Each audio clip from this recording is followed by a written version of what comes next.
Selamat datang di Trace ID.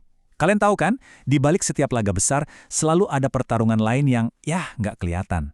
Hari ini kita bakal bongkar gimana pertandingan puncak antara Persib dan Bali United ini mungkin aja nasibnya udah ditentuin bukan di lapangan, tapi di ruang analisis. Coba lihat ini. Di satu sisi, kita punya sang penguasa klasemen, Persib Bandung, yang mainnya konsisten banget. Terus di sisi lain, ada Bali United yang lagi panas-panasnya, datang dengan modal kemenangan telak 6-1.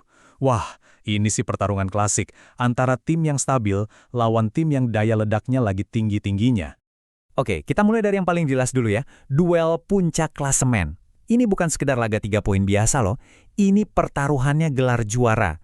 Kita bakal lihat lebih dalam apa sih yang bikin pertandingan di Gelora Bandung Lautan Api ini jadi sepenting itu. Nah, ini dia situasinya. Coba bayangin, ada timbangan. Di satu sisi ada Persib yang posisinya lagi di atas angin, selangkah lebih dekat ke piala. Tapi di sisi lain, ada Bali United yang datang dengan momentum dan kepercayaan diri yang bisa loh ngegoyangin semuanya. Setiap poin itu krusial banget sekarang. Tapi sering banget kan, menang atau kalah itu udah ditentuin jauh sebelum wasit niup peluit pertama. Nah, disinilah kita masuk ke pertarungan di balik layar. Pertanyaannya jadi simpel, gimana sih sebuah tim benar-benar nyiapin diri buat pertandingan yang taruhannya segede ini? Jawabannya, ternyata bukan cuma soal latihan fisik di lapangan. Jawabannya itu ada di dunia data, video, dan strategi. Sebuah perang sunyi yang terjadi jauh dari gemuruh supporter di stadion. Inilah momen di mana sains ketemu sama sepak bola. Kita sebut aja ini ilmu membedah kekuatan lawan. Atau kalau mau kerennya ya, analisis pertandingan. Oke, jadi apa sih sebenarnya analisis pertandingan itu? Dengar ya, ini bukan sekedar nonton ulang pertandingan loh. Ini tuh proses investigasi yang sistematis. Tujuannya buat nyari kelemahan lawan. Dan yang paling penting, buat nyempurnain strategi tim kita sendiri. Jadi gini, para analis itu ngelihat pertandingan dari 4 kacamata utama. Pertama, fisik.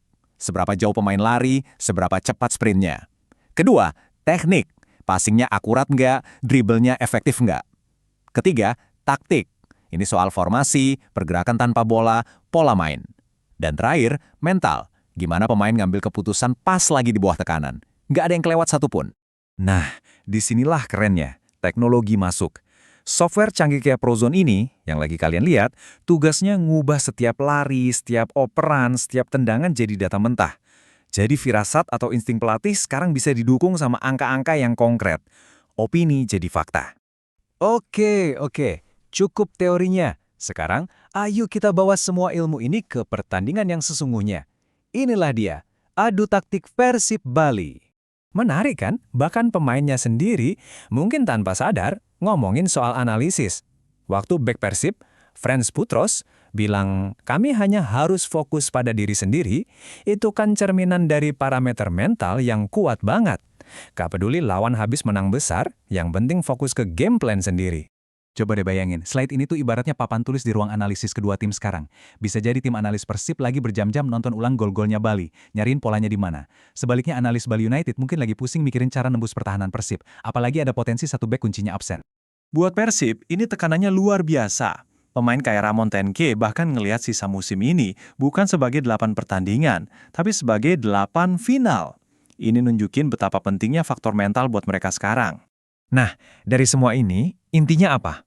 Intinya adalah kemenangan dimulai dari data.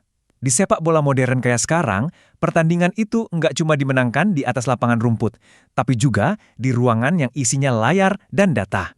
Jadi semuanya itu berawal dari sini nih, dari orang-orang yang berdedikasi di belakang layar, merekam setiap momen, mengubah pengamatan jadi sebuah intelijen yang bisa dipakai buat menang.